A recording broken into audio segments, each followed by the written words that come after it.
বাবুল ভাইয়ের ঘাঁটি, বাবুল ভাইয়ের ঘাঁটি, রাজপথ ছাড়ি নাই, বাবুল ভাইয়ের ভয় নাই, ডাইরেক্ট অ্যাকশন।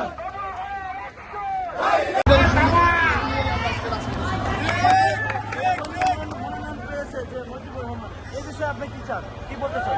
যে মনোনয়ন পেয়েছে তিনি আসলে আওয়ামী লীগের দোষর। গত 17 বছরে তার নামে গাজীপুরের কোনো থানায় একটি মামলাও হয়নি।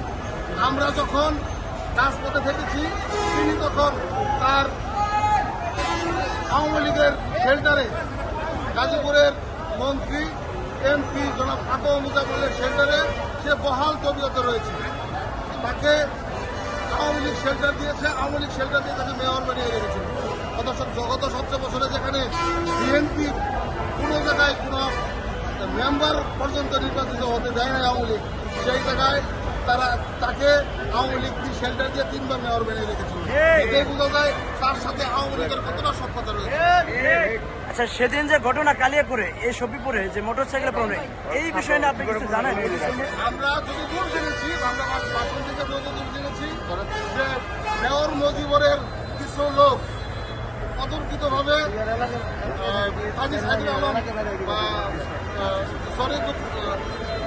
ইশরাক হোসেনের প্রতিবাদ মিছিলে তারা হামলা করেছে, আমরা এটুকু জেনেছি। তাহলে এখন আপনারা এটা চাচ্ছেন, বাবুল ভাইয়ের পক্ষে কি চাচ্ছেন? তাহলে এটা নমিনেশন বাবুল ভাইয়ের পক্ষে কি চাচ্ছেন? বাবুল ভাইকে যেন গাজীপুর 1 আসনে মনোনীত করা হয়, কেননা তিনি অতীতে রাজপথে ছিলেন। গত 17 বছরে তার রাজপথে থাকার অনেক ইতিহাস রয়েছে। আমরা চাই যে কারণে তিনি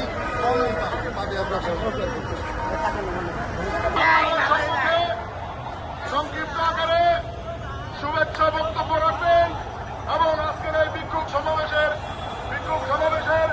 সমাপ্তি ঘোষণা করবেন বাসন মেট্রো থানা যুবদলের সংগ্রামী যুগ্ম আহ্বায়ক, বাসন মেট্রো থানা বিএনপির সাবেক যুব বিষয়ক সম্পাদক জনাব খায়রুল ইসলাম মোল্লা এখন আপনাদের সম্মুখে বক্তব্য রাখবেন।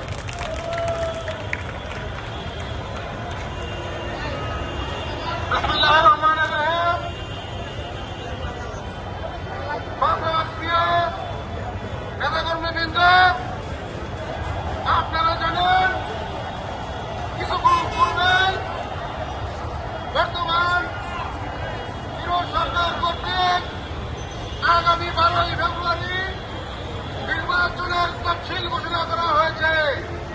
আমরা এই তফসিলকে স্বাগত জানাই।